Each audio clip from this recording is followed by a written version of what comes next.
أعوذ بالله من الشيطان الرجيم بسم الله الرحمن الرحيم قل لا أملك لنفسي نفعا ولا ضرا إلا ما شاء الله ولو كنت أعلم الغيب لاستكثرت من الخير وما مسني السوء إن أنا إلا نذير وبشير لقوم يؤمنون سورة الأعراف آيات نمبر 188 এর আগে রাসূল করিম আলাইহিস সালাতু ওয়াস সালামের কিয়ামতের ব্যাপারে ওনার জ্ঞানের ব্যাপারে বলা হয়েছিল যে কিয়ামত সম্পর্কে রাসূল জানেন কিনা। আল্লাহ নবী সাল্লাল্লাহু আলাইহি সাল্লামকে আল্লাহ তাআলা বলতে বলেছেন যে কিয়ামতের ব্যাপারে আমার কাছে জিজ্ঞাসাকারী ব্যক্তি এবং জিজ্ঞাসিত ব্যক্তি উভয় সমান, উভয়ের জ্ঞান একই রকম। এই ব্যাপারে জ্ঞান শুধুমাত্র কার কাছে আছে? আল্লাহ তাআলার কাছে আছে। এবং কিছু কিছু বিষয় এমন আছে যে বিষয়ের ক্ষমতার মালিক একমাত্র আল্লাহ।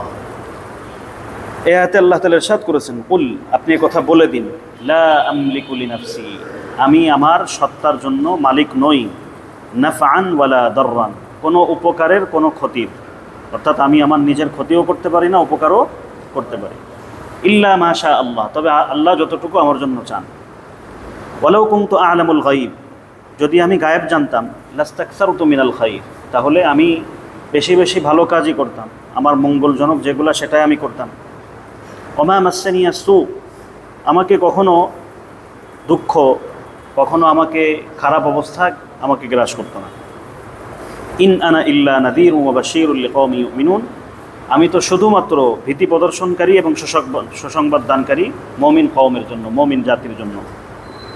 এই আয়াতের দ্বারা বোঝা যায় যে অপকারের একমাত্র মালিককে বলেন আল্লাহ, আর গায়েবের জ্ঞান একমাত্র আল্লাহ পাকের কাছে আছে। আল্লাহ নবী সাল্লাল্লাহু আলাইহি সাল্লাম কোনো যুদ্ধে হেরে গেছেন, কোনো যুদ্ধে জয়ী হয়েছেন, বদরের যুদ্ধে জিতেছেন, উহুদের যুদ্ধে হেরে গেছেন। তো আল্লাহ তাআলা এই কথা বোঝাইছেন যে গায়েবের জ্ঞান একমাত্র আল্লাহর কাছে আছে। যদি গায়েবের জ্ঞান রাসূলের কাছে থাকতো তাহলে রাসূল করিম আলাইহিস সালাতু ওয়াস সালাম সর্বদাই এমন কাজ হতো আল্লাহ রাসূল থেকে যেটা আল্লাহ নবীর জন্য কল্যাণকর হতো। আল্লাহ নবীর ব্যাপারে আল্লাহ তাআলা কি বলেছেন? আপনি শুধুমাত্র ভীতি প্রদর্শনকারী, আপনি আলিমুল গায়েব নন। তো যেখানে নবী করিম আলাইহিস সালাতু ওয়াস সালাম আলিমুল গায়েব না, কোনো আলিম কি আলিমুল গায়েব হতে পারে? কোনো পীর হতে পারে? জীবিত পীর? তো জীবিত পীরই যখন আলিমুল গায়েব না, মরা পীর কীভাবে আলিমুল গায়েব হয়? মরা পীর কীভাবে মানুষের ভাগ্য নির্ণয় করতে পারে? হুয়াল্লাযী খালাকাকুম মিন নাফসিন ওয়াহিদাতিন ওয়া জাআলা মিনহা যাওজাহা লিয়াসকুনা ইলাইহা ফালাম্মা তাগাশশাহা হামালাত হামলান খাফীফান ফামাররাত বিহি ফালাম্মা আসফালাত দা'ওয়াল্লাহা রাব্বাহুমা লাইন আতাইতানা সালিহান লানাকুনান্না মিনাশ শাকিরিন। হুয়াল্লাযী খালাকাকুম, আল্লাহ ওই সত্তা যিনি তোমাদেরকে সৃষ্টি করেছেন, মিন নাফসিন ওয়াহিদা, এক সত্তা হতে, আদম থেকে তোমাদেরকে সৃষ্টি করেছেন। ওয়া জাআলা মিনহা যাওজাহা, এবং সেই সত্তা হতে তার স্ত্রীকে সৃষ্টি করেছেন। লিয়াসকুনা ইলাইহা, যাতে সে তার কাছে স্বস্তি লাভ করতে পারে। আদম আলাইহিস সালাতু ওয়াস সালামকে আল্লাহ তাআলা সৃষ্টি করলেন, জান্নাতের মধ্যে তাকে বসবাস করালেন। আদম আলাইহিস সালাতু ওয়াস সালাম জান্নাতের মধ্যে বিচরণ করেন, ঘুরে বেড়ান, কিন্তু তার মধ্যে একটা একাকিত্ব বোধ হয় যে আমার কোনো সঙ্গ নাই, নিঃসঙ্গতা অনুভব হয়। একদিন ঘুমায় আছেন, তো জান্নাতের মধ্যে তো এমনি স্বাভাবিক ঘুম হবে না, কিন্তু আল্লাহ তাআলা আদম আলাইহিস সালাতু ওয়াস সালামকে সেখানে ঘুম দিয়েছিলেন। জান্নাতের মধ্যে শুধু আমোদ প্রমোদ, শুধু বিনোদন আর বিনোদন, সেখানে কোনো ঘুম নাই। ঘুম হলো মৃত্যুর ছোট ভাই বলা হয়েছে ঘুমকে। তো মানুষ ঘুমালো মানে মৃত্যুবরণ করলো। ঘুমানোর পরে মানুষের রূহটা আল্লাহ তাআলার কাছে চলে যায়। আল্লাহ যদি অনুমতি দেন তাহলে নিচে নেমে আসে, অনুমতি না দিলে ওইখানেই থেকে যায়। ঘুমানোর মধ্যে মানুষের মৃত্যু হয়ে যায়। তো জান্নাতের মধ্যে কোনো ঘুম নাই, কিন্তু আদম আলাইহিস সালাতু ওয়াস সালামের জন্য সেখানে ঘুম ছিল। উনি ঘুমাইছেন, ঘুমের থেকে উঠে দেখেন যে তার পাশে একটা অপরূপ সুন্দরী একজন বসে আছে, মহিলা। দেখেন আল্লাহ তাআলার কি কুদরত। আদমকে সৃষ্টি করেছেন নগ্ন অবস্থায়, কিন্তু হাওয়াকে যখন সৃষ্টি করেছেন পুরা কাপড় আবৃত অবস্থায় সৃষ্টি করেছেন।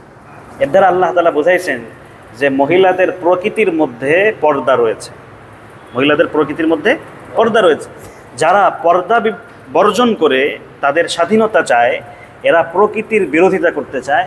আর যখন মানুষ প্রকৃতির বিরোধিতা করে তখন প্রকৃতি তার বিপক্ষে চলে যায়। এই জন্য দেখেন না মহিলা মানুষের বিভিন্ন ধরনের সমস্যা। আগে এত ক্যান্সার শোনা যেত না, এখন প্রায় মহিলা মানুষের ক্যান্সার, অমুক সমস্যা তমুক সমস্যা, এই তো একটা। এরপরে সামাজিক অবক্ষয়, যেটা আগে এত ধর্ষণের কথা, মহিলাদের এত হেনস্থার কথা শোনা যেত না, এখন এগুলো বেশি বেশি শোনা যায়। কারণ ওই যে মহিলারা প্রকৃতির যেই আওয়াজ, প্রকৃতির যেই ডাক, সেই ডাকের বিরোধিতা করে, আর বলা যেতে পারে আরও আগে বেড়ে আল্লাহ পাকের হুকুমের বিরোধিতা করে তারা জীবনকে পরিচালিত করতে চেয়েছে, যার কারণে আল্লাহ তাআলা তাদেরকে এই দুরবস্থার মধ্যে পতিত করে দিয়েছেন। তো আল্লাহ তাআলা স্ত্রীকে, আদম আলাইহিস সালাতু ওয়াস সালামের স্ত্রীকে তার বাম পাঁজর থেকে সৃষ্টি করেছে। এই জন্য হাদিসে পাকের মধ্যে বলা হয়েছে মহিলারা বক্র হাড়ের তৈরি, বক্র হাড়, আর এই পাঁজরের হাড় যেটা উপরের অংশে সেটা বেশি বক্র। এজন্য তোমরা মহিলাদেরকে সোজা করতে যাও না। মহিলাদেরকে সোজা করতে গেলে তাহলে মহিলারা হাড় ভেঙে যাবে। যদি বাঁকা হাড়কে আপনি সোজা করতে চান তাহলে কী হবে, মানে শক্ত জিনিস যদি বাঁকা হয়ে যায় সেটা সোজা করতে গেলে কি হয়, ওটা আস্তে আস্তে সোজা করতে হয়। যেন হাড় সোজা করতে গেলে আগুনে ওটা দিয়ে আস্তে আস্তে মৃদু আছে ওটা সোজা করতে থাকতে হয়। এটা তার আল্লাহ নবী বুঝাইছেন, তারা যদি দিনের ব্যাপারে কোনো ত্রুটি থেকেও থাকে তো মহিলাদেরকে খুব নরম ভাষায়, ভদ্রতার সাথে, আখলাকের সাথে তাদেরকে বোঝাতে থাকো। এক সময় না এক সময় আল্লাহ তাআলা তাদেরকে ঠিক করে দিবেন, তাদেরকে ভালো করে দিবেন। তো এক তো হলো আদম আলাইহিস সালাতু ওয়াস সালামের থেকে আল্লাহ তাআলা সমস্ত মানুষকে সৃষ্টি করেছেন। পরবর্তীতে এই মানবতার ধারাবাহিকতা আল্লাহ তাআলা স্বামী স্ত্রীর মাধ্যমে, মিলনের মাধ্যমে আল্লাহ তাআলা সৃষ্টি করেছেন। সেই কথাকে আল্লাহ তাআলা আয়াতের সামনের অংশে বলেছেন, ফালাম্মা তাগাশশাহা, যখন স্বামী স্ত্রী বিবাহ হওয়ার পরে তাদের মিলন হলো, হামালাত হামলান খাফিফা, তাদের সামান্য হালকা গর্ভে ধারণ করলো, মহিলা সামান্য গর্ভে ধারণ করলো। এমনভাবে গর্ভে ধারণ করেছে এখন বুঝতেই পারতেছে না যে তার ভিতরে কিছু আছে কিনা। ফামার রব্বি, স্বাভাবিকভাবে চলাফেরা করতেছে, কোনো কিছুই বোঝা যায় না পেটের মধ্যে কিছু আছে কিনা। ফালাম্মা আসফালাত দাআওয়াল্লাহ রাব্বাহুমা, যখন গর্ভ বড় হয়ে গেল, ভারী হয়ে গেল, তারা বুঝতে পারলো না গর্ভে কিছু চলে আসছে, বোঝা যাচ্ছে এখন, এতদিন তো বোঝা যায়নি। এখন আল্লাহ তাআলাকে ডাকা শুরু করলো, দাআওয়াল্লাহ রাব্বাহুমা, তারা স্বামী স্ত্রী উভয় আল্লাহকে ডাকা শুরু করলো, যিনি তাদের প্রতিপালক। কি বলতেছে, লা ইন আতাইতানা সালিহা, আয় আল্লাহ আপনি আমাদেরকে যদি নেক সন্তান দেন, লানাকুনান্না মিনাশ শাকিরিন, তাহলে আমরা অবশ্যই আপনার কৃতজ্ঞ লোকদের অন্তর্ভুক্ত হব, অর্থাৎ আপনার শুকরিয়া জ্ঞাপন করব। এটা মানুষের স্বাভাবিক অবস্থায়, মানে বিপদের অবস্থায় মানুষজন আল্লাহর দিকে মুখ করে। আমাদের যশোর জেলার ভাষায় বলে, ঠেলায় পড়লে সুচয় নামাজ পড়ে। তো যখন বিপদে পড়ে, তো বিপদে পড়লে তখন আল্লাহ তাআলাকে ডাকে। যেই বিপদ উদ্ধার হয়ে যায় তখন দেখেন মানুষ কি করে, সেটা আল্লাহ তাআলা সামনের অংশে বলেছেন। কুরাইশের কাফেরদের কথা আল্লাহ তাআলা বলেছেন, এরা ঝড়ের কবলে পড়েছে, মহাসমুদ্রের মধ্যে ঝড়ের কবলে, ঘূর্ণিঝড়, উপরে মেঘ, আর এক একটা ঢেউ একেবারে পাহাড় সমান উঁচু হয়ে একবার নৌকাকে উপরে ওঠাচ্ছে, একবার নিচে নামাচ্ছে। এরা আল্লাহ তাআলাকে বলে, আল্লাহ যদি তুমি আমাদেরকে বাঁচায় দাও তাহলে আমরা তোমার কৃতজ্ঞ হয়ে যাব। এবার ঝড় স্বাভাবিক হয়ে গেল, আল্লাহ নৌকাকে পাড়ে লাগাই দিলেন। মাঝি বড় সজাগ মাঝি ছিল, বড় দক্ষ মাঝি ছিল, এই মাঝির কারণে আজকে আমরা বেঁচে গেলাম। আল্লাহ, এই হলো মানুষের অবস্থা। فلما آتاهما صالحا جعل له شركاء فيما آتاهما فتعالى الله عما يشركون, যখন আল্লাহ তাআলা তাদেরকে নেক সন্তান দিয়ে দিলেন, জাআলা লাহু শুরাকা ফীমা আতাহুমা, তারা দুইজন তাতে, অর্থাৎ সন্তানের ক্ষেত্রে আল্লাহ তাআলার সাথে অন্যদেরকে শরীক করে ফেলল।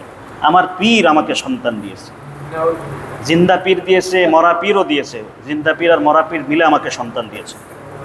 আমার এই মূর্তি আমাকে সন্তান দিয়েছে, হিন্দুরা বলে মূর্তি সন্তান দিয়েছে, সরস্বতী, অমক তমক, তাদের বিভিন্ন মূর্তি আছে। আল্লাহ বলেন, ফাতাআলাল্লাহু আম্মা ইউশরিকুন, আল্লাহ তাআলা তারা যেই জিনিস শিরিক করতেছে এগুলা থেকে আল্লাহ তাআলা সম্পূর্ণ মুক্ত। আল্লাহ তাআলার সাথে শিরিকের কোনো সম্পর্ক নাই। আল্লাহ এক হাদিসে কুদসির মধ্যে ইরশাদ করেছেন, আনা আগনা শুরাকাই, আমার যত শরিক আছে এই সব শরিকদের মধ্যে আমি সব থেকে বেশি অমুখাপেক্ষী, আমার কোনো মুখাপেক্ষিতার প্রয়োজন নাই। যে ব্যক্তি 99 ভাগ আমল, আল্লাহ তাআলা সত্তার মধ্যে শরিক করা তো দূরের কথা, আমল 99 ভাগ আল্লাহর জন্য করলো, 1 ভাগ অন্যের জন্য করলো, সেটাও আল্লাহ তাআলা কবুল করবেন। 100 ভাগের 100 ভাগ আমল কার জন্য হতে হবে? আল্লাহর জন্য হতে হবে। এখন যদি বলে যে হুজুর এই অবস্থা তো আমাদের নেই, তাহলে কি আমল করা বাদ দেবো? না না, এই অবস্থা না হলেও আমল চালায় যেতে হবে, আর আল্লাহ তাআলার কাছে দোয়া করতে হবে, আয় আল্লাহ আপনি আমাদের আমলের মধ্যে ইখলাস দিয়ে দেন। ইখলাস এত সহজের জিনিস না। আম প্রথম দিন হয়ে পাকে না, প্রথম দিন আমের ফুল হয়, তারপরে ছোট ছোট আম বের হয়, এরপরে বড় হয়, আস্তে আস্তে বড় হয়, তার মধ্যে রং আসে সব থেকে পরে। তো এখলাসও সব থেকে পরে আসে। আমল করতে থাকতে হবে আর এখলাস চাইতে থাকতে হবে, ইনশাআল্লাহ একসময় আল্লাহ তাআলা এখলাস দিয়ে দিবেন। আল্লাহ তাদেরকে অভিযোগের ছলে বলতেছেন, আয়ুশরিকুনা মা লা ইয়াখলুকু শাইআন ওয়া হুম ইখলাকুন। তারা আল্লাহ তাআলার সাথে এমন জিনিসকে শরীক করে যারা নিজেরা কোনো কিছু সৃষ্টি করতে পারে না। ওয়া হুম ইখলাকুন, তাদের নিজেদেরকেই সৃষ্টি করা হয়। এরা তো সৃষ্টি করা দূরের কথা, এদের নিজেদেরকে কি করা হয়েছে? সৃষ্টি করা হয়েছে। এরা কিভাবে অন্যদেরকে সৃষ্টি করবে? দ্বিতীয় নম্বর, আরও তাদের অযোগ্যতা কি? ওয়ালা ইয়াস্তাতিউনা লাহুম নাসরান ওয়ালা আনফুসাহুম ইয়ানসুরুন। তারা সৃষ্টি করা তো দূরের কথা, কেউ যদি তাদের কাছে সাহায্য চায় তো তাদের সাহায্য করতে পারে না। আরে তাদের সাহায্য তো দূরের কথা, নিজেদের হেফাজত পর্যন্ত করতে পারে না। এই যে পার্কে চলে যাবেন, আমাদের পার্কে দেখবেন যে হাতির মূর্তি বানানো আছে, উটের মূর্তি বানানো আছে, হনুমানের মূর্তি বানানো আছে। যদি ওর উপরে কাক পায়খানা করে 100 বড়, একবারও না করতে পারবে? একবারও কাককে সরাতে পারবে? পারবে না। নিজের সাহায্যই নিজে করতে পারে না, তো অন্যের সাহায্য কী করে? যে নিজের হেফাজতই করতে পারবে না, অন্যের হেফাজত করবে কিভাবে? তা অন্যের হেফাজতই করতে পারলো না, নিজের হেফাজত করতে পারলো না, সে সৃষ্টি করবে কিভাবে? এটা অনেক উপরের বিষয় সৃষ্টি করা। এর থেকে আরও নিম্নমানের কথা কি? সৃষ্টি করা তো অনেক উপরের বিষয়, সাহায্য নিজের করা, অন্যের সাহায্য করা, নিজের হেফাজত করা তো আরেকটু গুরুত্বপূর্ণ বিষয়। এর থেকে আরও নিম্নমানের বিষয় হলো ওয়া ইন তাদউহুম ইলাল হুদা লা ইয়াত্তাবিউকুম। তোমরা যদি তাদেরকে কোনো ভালো কাজের দিকে ডাকো, যে আসো তো আমাদের সাথে এসে পোলাও ভাত খাও, বিরিয়ানি ভাত খাও, অনেকদিন ধরে আমাদের বাড়িতে মূর্তি হিসাবে আসো, আজকে একটু বিরিয়ানি ভাত খাওয়ার জন্য আমাদের এই দস্তারখানা এসে শরীক হয়ে দাও, আসতে পারবে? আসতে পারবে। ওয়া ইন তাদউহুম, যদি তোমরা তাদেরকে ডাকো ইলাল হুদা, কোনো ভালো কাজের দিকে, কোনো হেদায়েতের দিকে, লা ইয়াত্তাবিউকুম, তাহলে তারা তোমাদের অনুসরণ করতে পারবে না। সাওয়াউন আলাইকুম আদআউতুমুহুম আম আনতুম সামিতুন, চাই তোমরা ডাকো, তোমরা চুপ থাকো, তারা কখনোই তোমাদের দিকে আগে আসতে পারবে না। তাহলে তাদের সব থেকে বড় দুর্বলতা হলো ডাকে সাড়া দিতে পারে না। ডাকে সাড়া দেওয়ার দুই অর্থ, একটা হলো ডাকে সাড়া দিয়ে তাদের নিজেদের কোনো উপকারার্থে আগাতে পারে না, তোমাদের উপকারের জন্য আগাতে পারে না। 2 নম্বর হলো সাহায্যও করতে পারে না, নিজের হেফাজতও করতে পারে না, অন্যের সাহায্যও করতে পারে না। 3 নম্বর, যে নিজের হেফাজত করতে পারে না, নিজের সাহায্য করতে পারে না, ডাকে সাড়াও দিতে পারে না, সে সৃষ্টি করবে কিভাবে? তাহলে যে সৃষ্টি করতে পারে না তাকে কিভাবে ওই সত্তার সাথে শরীক করো যেই সত্তা কোটি কোটি মাখলুককে নিমিষের মধ্যে সৃষ্টি করে দিতে পারে। ইন্নাল্লাযীনা তাদউনা মিন দুনিল্লাহি ইবাদুন আমসালুকুম ফাদউহুম ফালইস্তাজীবু লাকুম ইন কুনতুম সাদিকিন। ইন্নাল্লাযীনা তাদউনা মিন দুনিল্লাহ, আল্লাহ ছাড়া তোমরা যাদেরকে তোমাদের উপাসনা বলে ডাকছো, ইবাদুন আমসালুকুম, তারা তোমাদের মতোই আল্লাহ পাকের অধীনস্থ মাখলুক বান্দা। ফাদউহুম, তোমরা তাদেরকে একটু ডেকে দেখো, ফালইস্তাজীবু লাকুম, তারা তোমাদের কথায় সাড়া দেয় কিনা, ইন কুনতুম সাদিকিন, তোমরা যদি তোমাদের দাবিতে সত্যবাদী হও যে এরা আমাদের মাবুদ,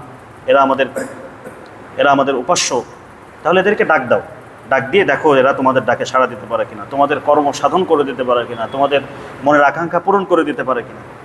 আরে মনের আকাঙ্ক্ষা পূরণ করা তো দূরের কথা, মনের আকাঙ্ক্ষা পূরণ করার জন্য, শোনার জন্য, ধরার জন্য যেই যন্ত্রগুলা দরকার, যে অঙ্গগুলা দরকার, সেটাই তো তাদের কাছে নাই। আল্লাহ সেই পরের আয়াতের মধ্যে বলছে, আলাহুম আরজুলুন ইয়ামশুনা বিহা আম লাহুম আইদি ইয়াবতিশুনা বিহা আম লাহুম আ'য়ুনুন ইউবসিরুনা বিহা আম লাহুম আদানুন ইয়াসমাউনা বিহা কুল উদউ শুরাকাআকুম সুম্মা কিদুনি ফালা তুনজিরুন।